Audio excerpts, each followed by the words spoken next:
Fala, fala galera, nessa videoaula aqui eu vou estar resolvendo a questão de número 7 do concurso militar da Escola Naval do ano de 2021, de acordo com a prova de cor azul, beleza? Outra informação importante é que lá no meu site eu sempre disponibilizo essas provas e os gabaritos dessas provas para vocês, então caso vocês queiram fazer o download desses arquivos, eu vou deixar aqui na descrição do vídeo o link do meu site.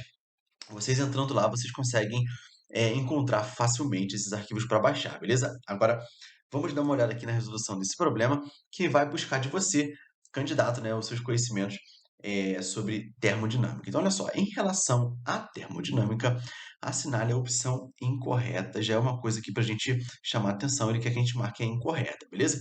Então, olha só, primeira alternativa aqui, o trabalho realizado num processo termodinâmico não depende do caminho entre os estados inicial e final de certa massa de um gás perfeito. Isso aqui é errado, é completamente errado, tá? Eu vou comentar isso com vocês. Então, de cara, né, a resposta do nosso problema aqui é a letra A, tá? Então, vamos pegar aqui um exemplo, ó, um exemplo de uma transformação de um gás qualquer, tá?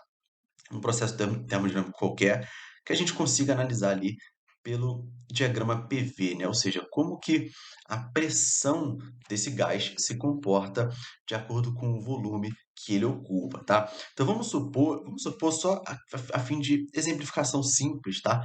Vamos supor que este processo seja dado, ó, de A até B, tá? De A até B.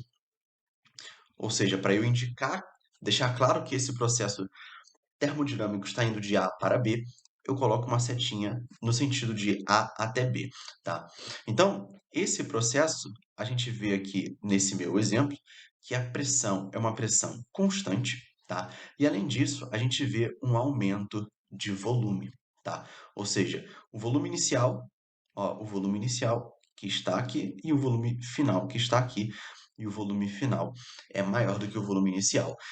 Então, se eu for escrever o trabalho desse ciclo, olha só, o trabalho, a gente sabe, para um processo termodinâmico de pressão constante, tá? Somente para pressão constante, é P vezes ΔV, tá? Ou seja, percebam o seguinte, vamos analisar os sinais, né? Os sinais desse produto aqui, né? Dos termos desse produto aqui, tá? Porque se eu abrir esse ΔV, olha só, eu vou ter que P vezes ΔV, volume final, menos volume inicial. Sem mistério nenhum, tá? Ou seja, se eu analisar o sinal aqui, eu tenho que pressão é um número positivo. E esse ΔV, ele vai ser um número positivo também, tá? Por quê? Porque o volume final é maior do que o volume inicial. Então, esse volume final sendo maior que o volume inicial, essa subtração vai ser um número positivo. Então, positivo com positivo me dá um trabalho positivo, tá? Agora, em contrapartida, se eu tenho aqui um outro exemplo de uma transformação qualquer que possa ser analisada aqui com o diagrama PV, tá? Nesse meu exemplo, agora eu vou colocar o meu processo termodinâmico indo de B para A. Lucas, você pode fazer isso? Pode, não tem nenhum problema, tá? Aqui, o processo termodinâmico indo de B para A, e para indicar que está indo de B para A, eu coloco aqui uma setinha nesse sentido, né? Então aqui, ó, mais uma vez, nesse meu simples exemplo, a pressão é constante, tá? E agora, olha só, como está indo de B para A, o volume inicial dessa transformação está aqui, o volume final está aqui, olha. Então, o que que eu tenho? Eu tenho que o volume final é menor do que o volume inicial. E nesse caso aqui, vou botar aqui, ó, primeiro caso, só para a gente não se confundir, tá? E aqui, ó, no segundo caso, como é que a gente escreveria o trabalho, né, a uma pressão constante? O trabalho, né, vai ser P vezes ΔV novamente, né? Se eu abrir esse ΔV, P vezes, de novo, o volume final menos o volume inicial, tá? Então, de novo, vamos analisar os sinais. Isso aqui é o segundo caso, né, o segundo exemplo, tá?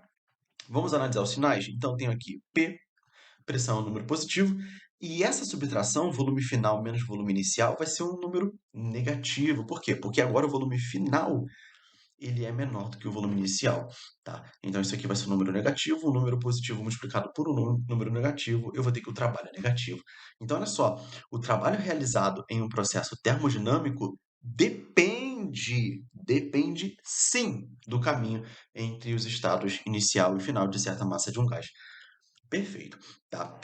Vamos analisar as outras alternativas. Vou começar pela letra E, que é a mais fácil de todas, né? A letra E ela está corretíssima, tá? Por quê? Porque é o enunciado, né, da nossa segunda lei da termodinâmica, tá? É impossível construir uma máquina operando em ciclos cujo único efeito seja retirar calor de uma fonte e convertê-lo integralmente em trabalho. Esse é o enunciado da própria segunda lei da termodinâmica. Isso está correto, né?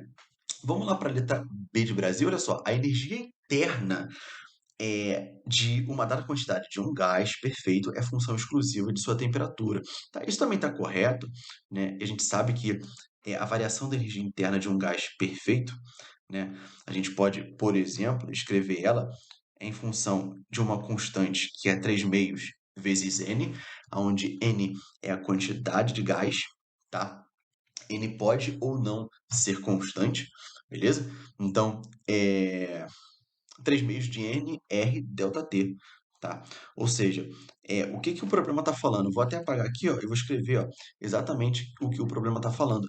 A energia interna de uma dada quantidade de um gás, perfeito, é função exclusiva de sua temperatura, tá? Então aqui, ó, delta U depende da temperatura, é a função exclusiva da sua temperatura. Só corrigindo um erro aqui, nesse caso, um erro que eu cometi agora, né, quase agora, isso aqui tudo é uma constante, tá? Então, nesse caso aqui, o número de gás, o número de, na verdade, a quantidade de gás é uma constante sim nessa situação, tá? Então, esse termo aqui, todo ele é uma constante, então eu posso variar, nesse caso aqui, somente a temperatura, eu posso aumentar a temperatura, eu posso diminuir a temperatura. Então, de fato, a energia interna depende da temperatura de um gás, tá? A energia interna desse gás depende de sua temperatura, né? E lembrando que quando a gente fala de energia interna de um gás, a gente se refere basicamente à energia do tipo cinética, né? A energia interna daquele gás é, se resume à soma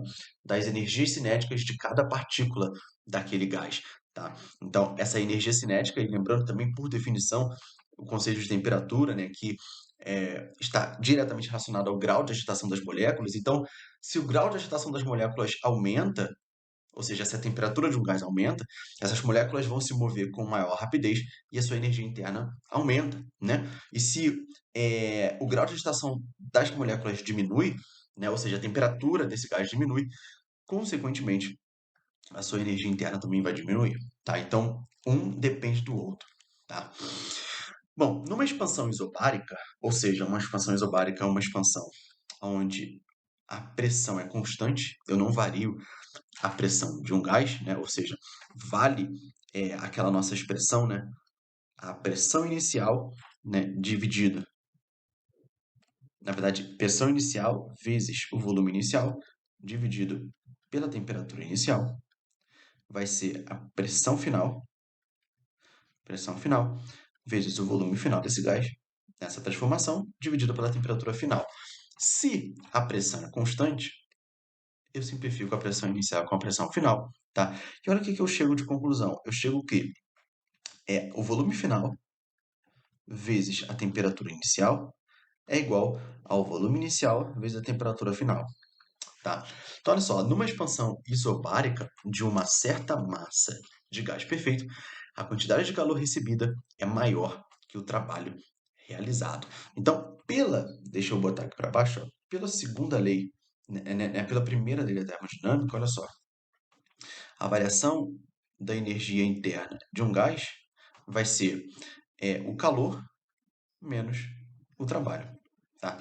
Então, olha só, numa expansão isobárica de uma certa massa de um gás perfeito, a quantidade de calor que recebida é maior que o trabalho realizado. Então, ele quer que a gente analise a quantidade de calor recebida.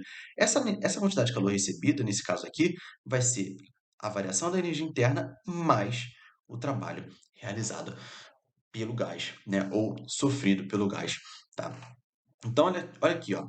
É, essa quantidade de calor Q, tá aqui vermelho, né? Essa quantidade de calor Q é sim maior do que o trabalho realizado, tá?